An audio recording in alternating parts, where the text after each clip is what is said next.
Hello friends, welcome to about film. Eid Mubarak all. നമ്മൾ സംസാരിക്കാൻ പോകുന്നത് ആഭ്യന്തര കുറ്റവാളി.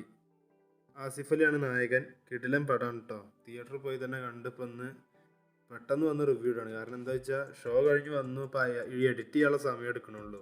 എനിക്ക് നല്ല ഇഷ്ടപ്പെട്ടു. കുറേ കാലത്തിന് ശേഷമാണ്. ഇപ്പോൾ കഴിഞ്ഞ പടം സർക്കിട്ടാണെങ്കിലും ശരി, ആസിഫ് ഖാൻ്റെ പെർഫോമൻസ് കണ്ടിട്ട് നമ്മൾ തല മിനിക്കൊണ്ടിരിക്കുക. അമ്മാതിരി പെർഫോമൻസ് ചില സീനിലൊക്കെ കാട്ടി വെച്ചിട്ട് കാണണം.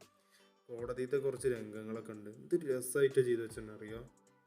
അതേപോലെ തന്നെ ഈ സിനിമയിൽ ബാക്കിയുള്ള പെർഫോമൻസുകളെ പറ്റി പറയുകയാണെങ്കിൽ ആസിഫ് ഖാൻ, ജഗദീഷ്, ഹരിശ്രീ അശോകൻ, പിന്നെ സിദ്ധാർത്ഥ് ഭരതൻ, പിന്നെ പ്രശാന്ത് മന്മഥൻ ഉണ്ടല്ലോ, ആനന്ദ് മന്മഥൻ, അങ്ങനെ എല്ലാവരും അവരവരുടെ ക്യാരക്ടറൊക്കെ, ജഗദീഷ് ഏട്ടൻ ചെറിയ ക്യാരക്ടറിൽ വരുന്ന കിട്ടില്ല പെർഫോമൻസ്. എല്ലാവരും അടിപൊളിയാണ്, നല്ല രസമുണ്ട് കണ്ടിരിക്കാൻ.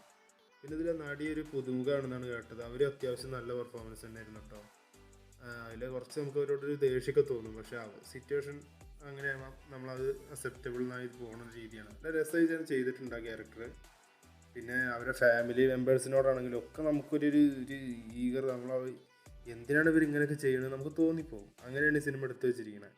ഇതിൻ്റെ പൊളിറ്റിക്കൽ സൈഡൊന്നും ഞാൻ പറയാൻ പോകുന്നില്ല, കാരണം അതൊന്നും സംസാരിക്കാനുള്ള നമുക്ക് അത്ര വലിയൊരു ഇതൊന്നും ഇല്ല കണ്ടിരിക്കണം. ഞാൻ സിനിമയെ പറ്റി പറയണു. സിനിമ എൻ്റെ ആസ് എ ഓഡിയൻസ് സിനിമ എനിക്ക് എങ്ങനെ ഇഷ്ടപ്പെട്ടു വെച്ചാൽ ഗംഭീര സിനിമയായിട്ടാണ് തോന്നിയത്.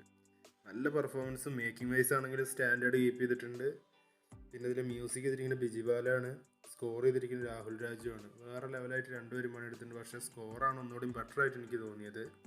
പിന്നെ ഈ സിനിമയുടെ എഡിറ്റിങ് ചെയ്തിരിക്കുന്നത് ഡേവിഡാണ്. സോബിൻ കെ സോമനാണ്. അത്യാവശ്യം ഡീസൻറ്റ് എഡിറ്റിംഗ് ആയിരുന്നു. പിന്നെ ഒരിടത്ത് സ്ക്രീൻ പ്ലേക്ക് നല്ല അസലായിട്ട് തന്നെ വർക്ക് ചെയ്തിട്ടുണ്ട്. അവിടെ ലാഗ് വരാത്ത രീതിയിൽ തന്നെ കൊണ്ടുപോകുന്നുണ്ട് പടം.